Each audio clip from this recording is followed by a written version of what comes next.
Okay, good afternoon, everybody, and welcome to our third and final talk on the history and Halakhah of Hanukkah. Today we're going to be looking at, appropriately, the concluding section of the Rambam's Laws of Hanukkah, which we're going to see are novel and surprising in all kinds of interesting ways. And hopefully this last chapter, these last several halachot, will allow us to gain a fuller appreciation for what Hanukkah is all about in the Rambam's conception and scheme, and also the role that Hanukkah and its values play in the wider lens of Jewish values, at least according to the Rambam. We talked in the first two classes. The first class, we talked about how the Rambam emphasizes both miracles, the miracle of the oil and the miracle of the military revolt, and how both of them together project the idea of religious maximalism or idealism or even fanaticism, which is sometimes a dirty word.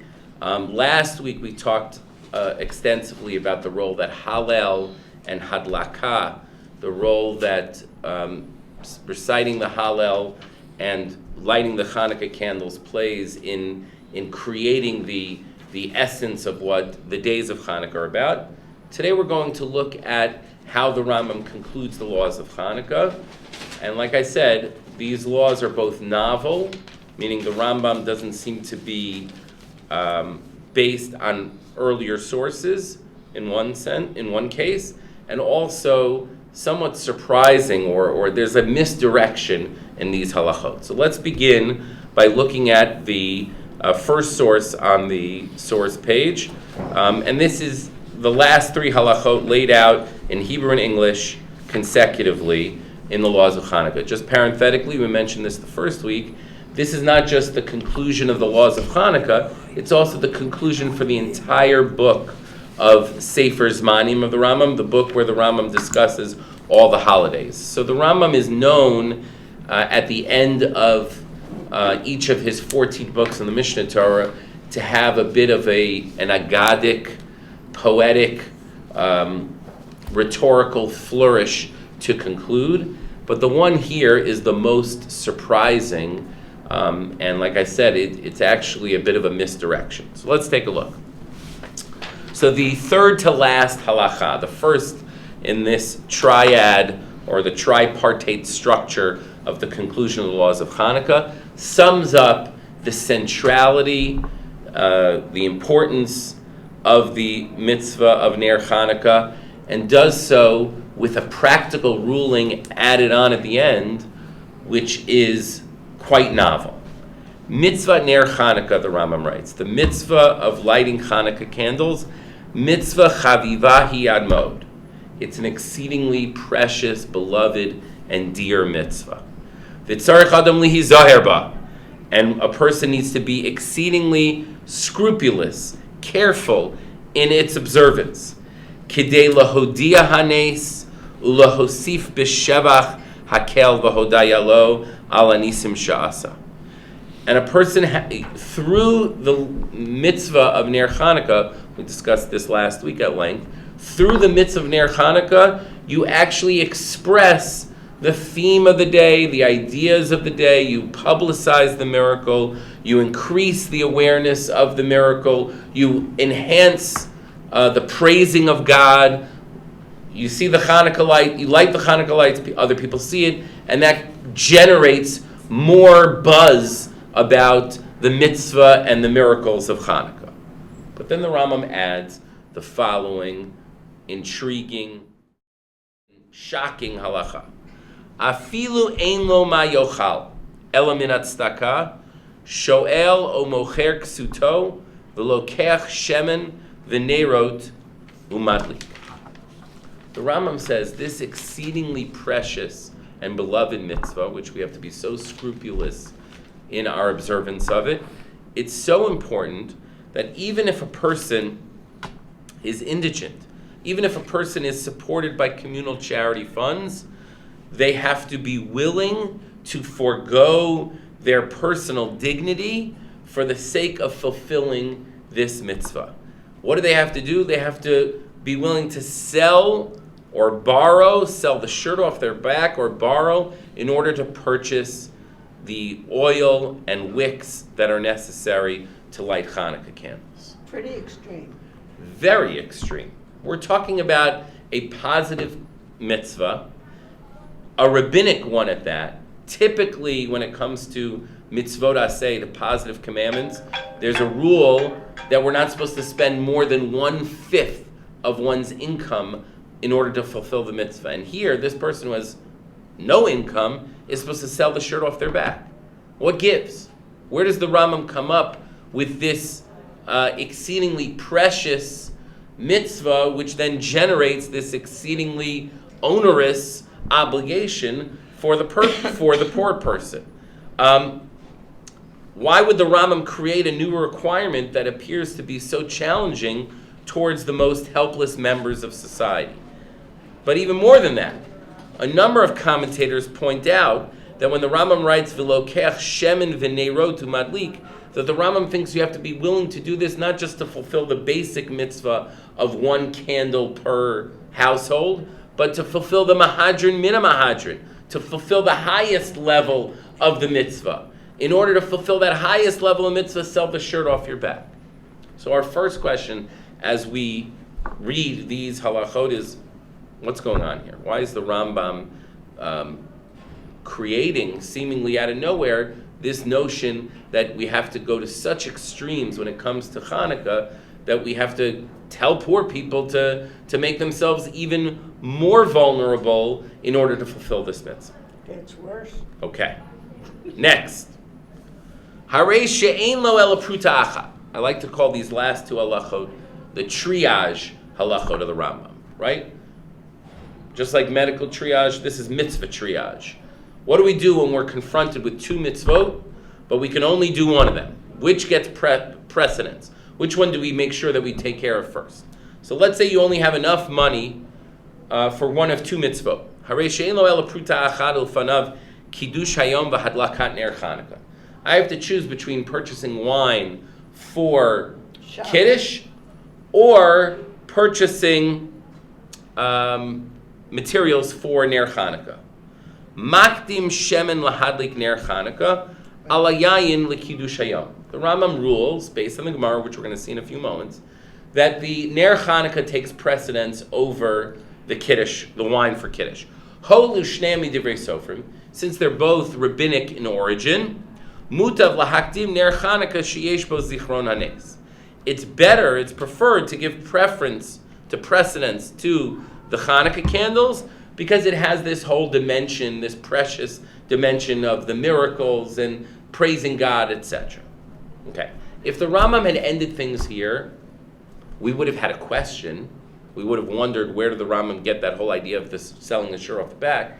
But this preference or precedence for Ner Chanukah over wine for Kiddush would have been a beautiful way to conclude the laws of Hanukkah. It would have told us, this is how important that it is. It trumps the other comparable mitzvot. But that's not where the Rambam ends. The Rambam continues with one more halacha, and with this halacha he concludes the laws of Hanukkah, and it's astounding, after having raised the bar seemingly without precedent for the mitzvah of Hanukkah candles, the Rambam's final halacha seems to undercut or subvert everything that he just set up. Haya lefanav ner beito v'ner Chanukah. If a person has the opportunity to fulfill only one of 2 mitzvot, either lighting a lamp for one's home, ner beito, most commentators understand that this is referring to Shabbos candles, but I think the pshat in the Rambam is it's referring to, remember, pre-electricity, ner beito doesn't necessarily mean Shabbos candles. Nowadays, when we speak about candles, we speak about either Hanukkah candles or Shabbos candles. But in those days, when you spoke about ner beito, Source of light. you need light, right? So let's say, we'll take that as the pshat of the Rambam, some Rishonim say that. Let's say you have a choice. I can either use the money that I have for lighting up my home, or I can use it for Ner Chanukah. Would think Ner Chanukah is a mitzvah. Ner Beito is a utilitarian need, but it's not necessarily a mitzvah. Okay. Now, why are they mutually exclusive? Because you can't use the Hanukkah lights. You can't derive benefit from the Hanukkah lights. So it's either one or the other. You either have light that you can use for your home, or you have light which you would place probably outside and can't use for your home, but would fulfill the mitzvah of Ner Chanukah. So the Rambam says, Ner Beito Kodem, Mishum Shalom Beito. You should use the money, whatever limited funds you have, to purchase light to use for the home, to light up the home, not for Hanukkah candles, because of the idea of Ner Beito, Shalom Beito. It generates peace within the home. How so? Very practically, probably. If you don't have light in the home, people are going to start bumping into each other, and that, as we know, if you've ever been on a road trip in close quarters with children, that can yield certain kinds of arguments and disputes. So better to purchase light for the home and not fulfill the mitzvah of Ner Chanukah. Shaharei Hashem Nimchak. Now the Rambam waxes poetic, because the name of God itself is erased. La'asot Shalom Bein Ish Li Ishto. In order to generate peace between a husband and wife. What is that referring to? When is the shame nimchak? When is the name of God blotted out or erased? There's no peace in the house from the husband and wife. Right, so in what circumstance? In the sota ordeal, one of the things that they did in the potion, in the concoction that the sota was supposed to drink, was they placed in it a small piece of parchment with God's name on it, and that was utilized in that ceremony in order to try to promote, in order to have this divinely stated result that the woman has been faithful, and that in that way you generate peace between the spouses. So the Rambam marshals the sota ordeal, where we violate the prohibition of erasing God's name, and the Rambam says, you see how significant and important peace within the home is? We're even willing to erase God's name to promote peace. And then the Rambam goes one step further. So we began with Shalom Bayit and the fact that Ner Beito trumps Ner Chanukah because of this principle of Shalom Bayit. Then the Rambam adds, Shalom Bayit is such an important thing that God is willing to have his name erased in the Sota ordeal. And then the concluding line, Gadol HaShalom, Shekol HaTorah Nitna Lasot Shalom Ba'olam. Peace is so great, peace is so supreme, that the entire Torah was given to bring about peace within the world. Shenamar, as the verse in Mishlei in Proverbs says, Diracha darchei noam v'chol netivoteh shalom. Its ways, referring to the Torah, are pleasant ways, and all its paths are peace. So the Rambam, think about what the Rambam's doing here. The Rambam, at the end of Hilchot Chanukah, after going on and on about how important Ner Chanukah is, after stressing and inventing a new chumrah when it comes to the laws of Hanukkah candles, that a person has to be willing to sell the shirt off their back if they're indigent in order to fulfill it. And then telling us that Hanukkah trumps other comparable mitzvot. The very last halacha, like I said, is something of a turnaround. A total misdirection. Because the climax, the dramatic denouement of Hilchot Chanukah is all about how Ner Chanukah is important, but not nearly as important as this value of Shalom Bayit. And Shalom Bayit is so important that even God is willing to have God's name erased for the sake of Shalom Bayit. And peace is the ultimate value of the Torah. Shekol HaTorah Nitna Lasot Shalom Ba'olam. It's almost a non sequitur. Correct. It almost seems like a non sequitur. But again, the Rambam is so deliberate and so cognizant of organizational and classification issues that we have to come up with something. So if this Sefer Hazmanim encompasses not just Hanukkah, not just Purim, but All the laws of the holidays. And then this becomes the summary sentence. Mm-hmm. So there is something in this that has to refer to the entire picture of Zmanim rather than just... Perhaps, maybe we got to know what it tells us about Hanukkah. Maybe some suggest that this is the way the Rambam transitions from Zmanim to Sefer Nashim. The next Sefer is about marriage and family that law. crossed my mind only Right. because peace in the house and Right. who's responsible for everything in the house. Certainly that seems to be an element here. So as a transition from Zmanim to Nashim, we may get a little bit more, but I think it's also a concluding statement about Hanukkah as well. And that I'd like to turn to that. But in order to really understand the Rambam's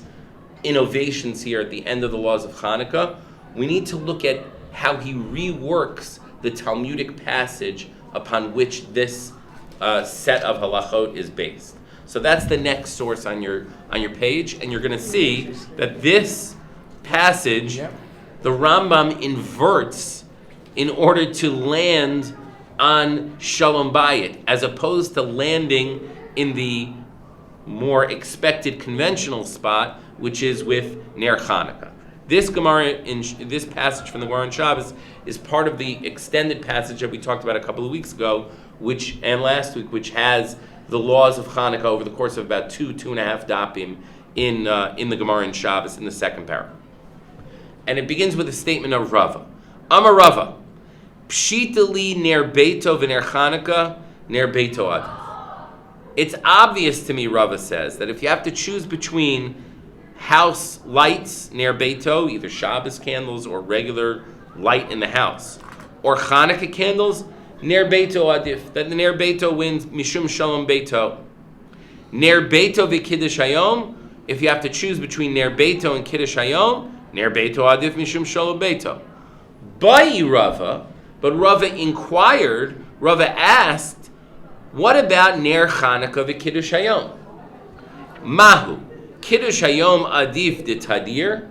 Do we say that if you only have enough to spend on either wine for kiddush or the materials for Hanukkah candles, you go with the wine for Kiddush Hayom because it's more common, and tadirut in Judaism is a value. We think of something, if it's every day, day in, day out, it's not so important if we don't do it. In Yahadut, tadirut is of more value than something which comes infrequently. So, ditadir, o dilma, or perhaps ner Chanukah adif mishum pirsumei nisa. Maybe ner Chanukah is more important than Kiddush Hayom because of this value of publicizing the miracle. Batar di ibaya hadar pashta. Right? The Gemara says after he proposed the question, Rava then resolved it. And ibaya is the question, pashat is to smooth it out. After he inquired about this and he thought about it, then he proposed the solution. Ner Chanukah adif mishum pirsumei nisa. Rava said, you know what, ner Chanukah trumps Kiddush Hayom because of this element of publicizing the miracle. So now think about what the Rambam did. The Gemara sets it up by saying, okay, let's get out of the way this ner beito thing. Ner beito, yeah, that trumps Chanukah, that trumps Kiddush, that trumps everything. Shalom Bayis is really important. But the question we really want to get to is this question about ner Chanukah versus Kiddush Hayom. Which one of those is more important? And the Gemara says, ner Chanukah because of Pirsumei Nisa. The Rambam totally inverts it. The Rambam starts off with the ner Chanukah point, continuing from his previous Halakhah about how precious ner Chanukah is. He discusses ner Chanukah and says ner Chanukah trumps Kiddush Hayom. And then the Rambam makes a much bigger deal and lands and concludes the whole section with his discussion of Ner Beito. So this makes me think there's even more going on here with the Rambam, because it's not just that he copies the Gemara and he incorporates the Gemara, it's that he totally flips the Gemara in order to conclude with the aspect of Shalom Bayit, which the Gemara had kind of dealt with peripherally right away, and then turned its attention to the Hanukkah stuff. The Rambam does the opposite. He flips the sequence. Right, he flips the sequence of the cases. The question of Rava, the main element of the Gemara was about Ner Chanukah versus Kiddush Hayom. The Rambam deals with that first and then turns its attention to Ner Beito, which the Gemara does the opposite. So what's going on? Why does the Rambam do this? Where does the Rambam get the Shoel Mocher Ksuto? And why, once he plays up the chavivut, the preciousness of the mitzvah of Ner Chanukah, does the Rambam then seem to undercut it by going with this conclusion, which is beautiful, but doesn't seem to have anything to do with Hanukkah? That's the question. Those are the questions that we need to figure out. So I think that we have a little bit of a clue based on some of the earlier discussions we've had about Hanukkah and how the Rambam understands the miracles of Hanukkah, which we talked a little bit about a couple of weeks ago. And what we explained then is that for the Rambam, the whole idea of the revolt at the time of the Hanukkah story and the whole message of the miracle of the oil, they're one and the same. And that's basically this idea that at a time of religious persecution, we can't just give in and decide, you know what, let's try to fight another day, we'll concede right now, we'll preserve what we can, and we'll be able to observe Judaism the way we want to observe Judaism at another time.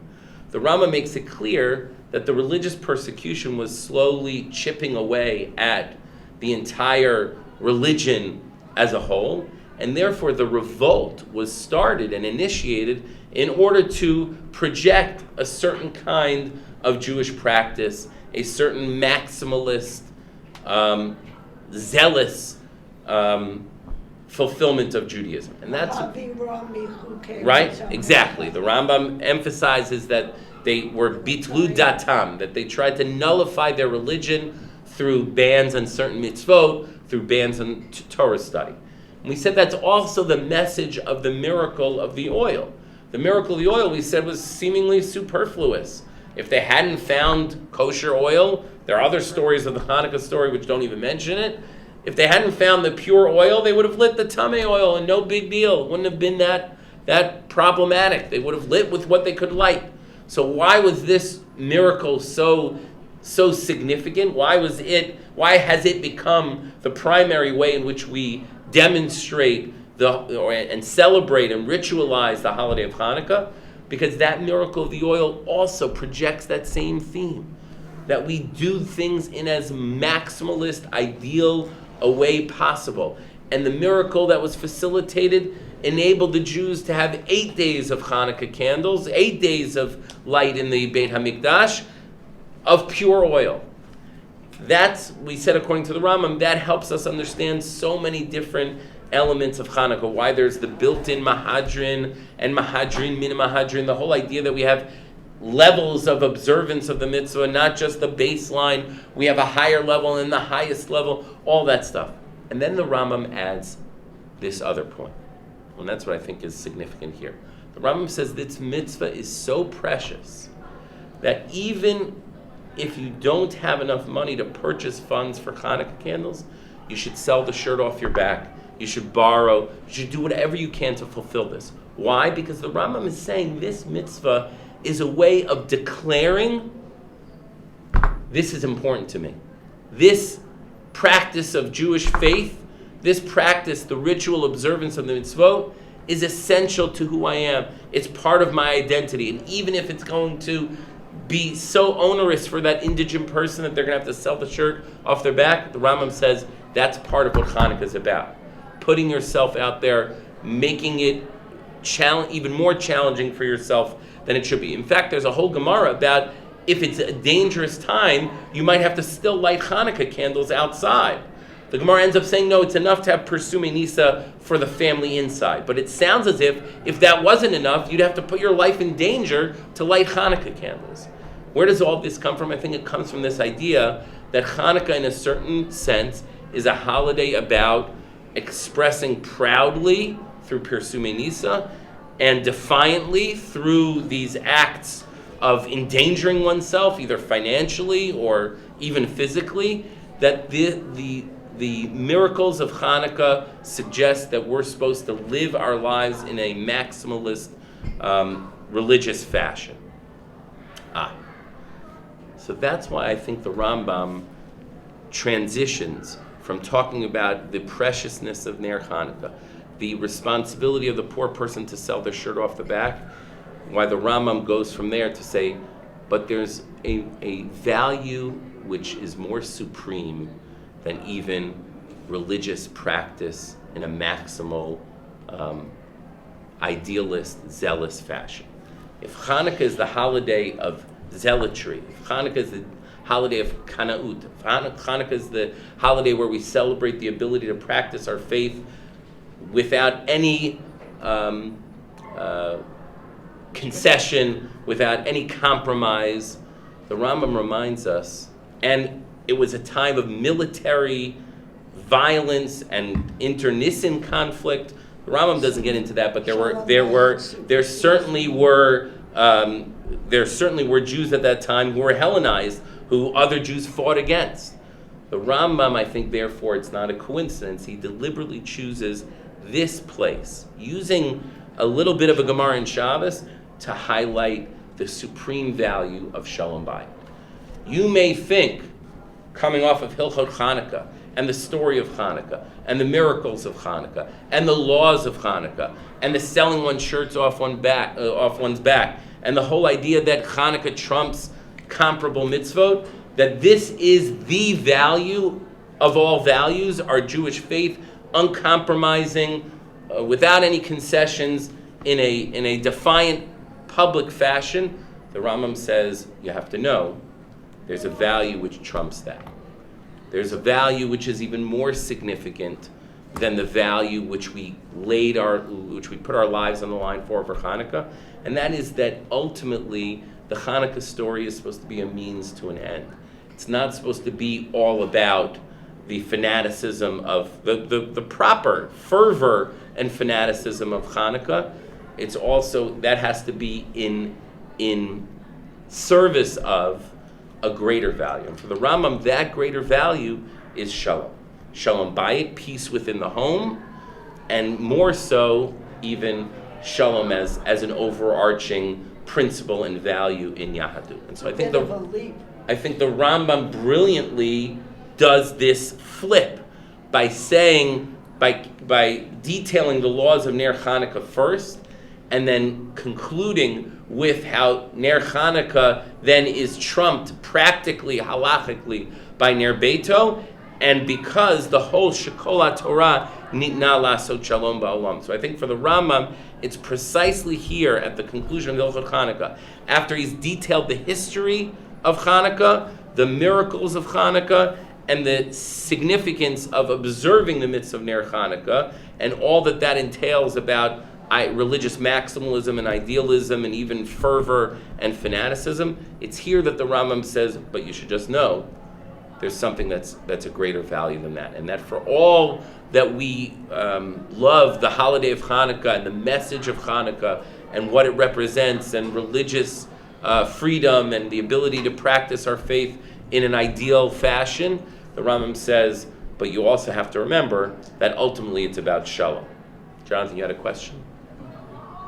So I think for the Rambam, the Gemara in Shabbat gives him the material to fashion these concluding laws in a way which allows him to transition from wrapping up how significant Hanukkah is to then turning his attention to placing the value of fervor and religious fervor and maximalism within the broader set of values that the Rambam believes Judaism expresses. And Shalom, for the Rambam, takes a higher place in the hierarchy of values over the religious freedom and maximalism of Hanukkah.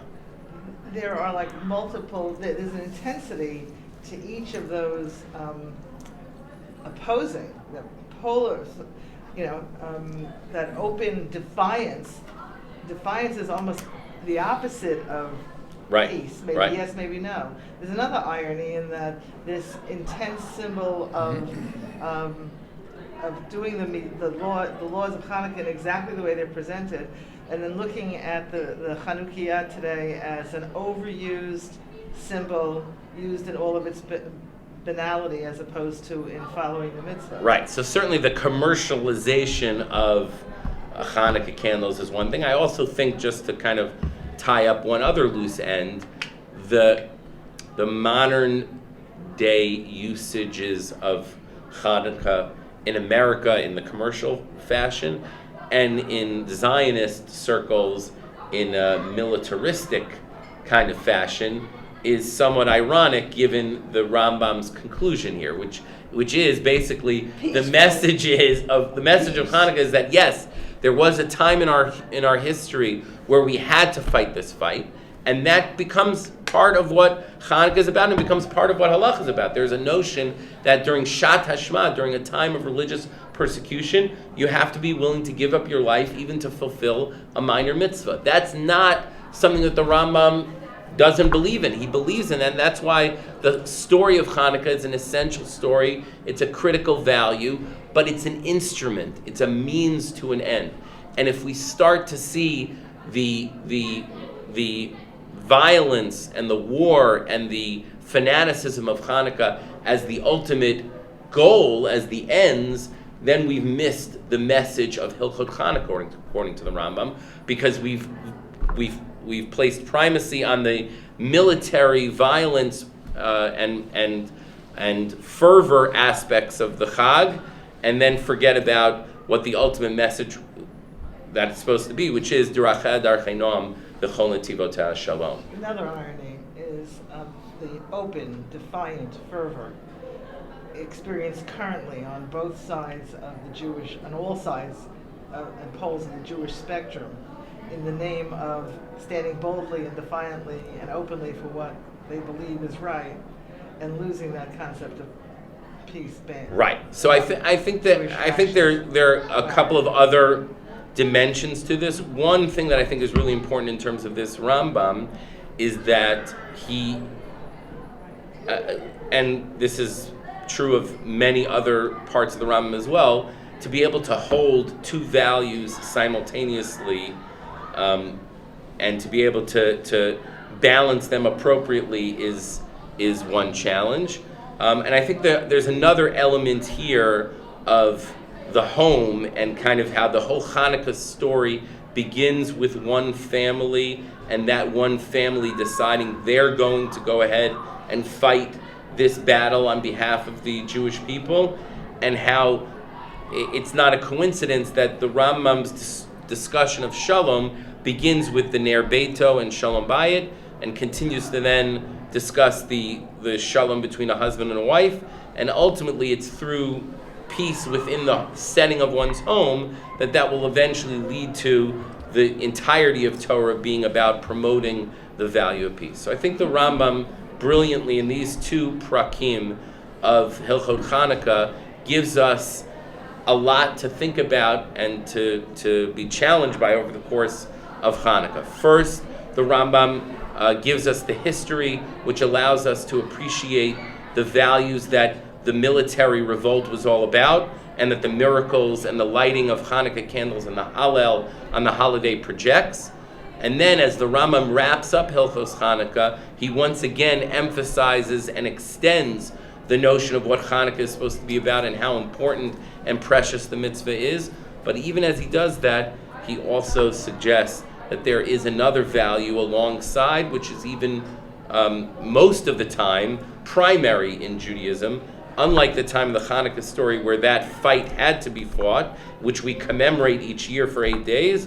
The Rambam tells us that ultimately Kol HaTorah Nitna La'asot Shalom Ba'olam. With the events of the past week in Jerusalem and beyond, let's hope and pray that message of the Torah being Nitna La'asot Shalom Ba'olam will be a message that, alongside the messages of religious fervor and dedication, which Hanukkah is all about, will also be able to realize this year.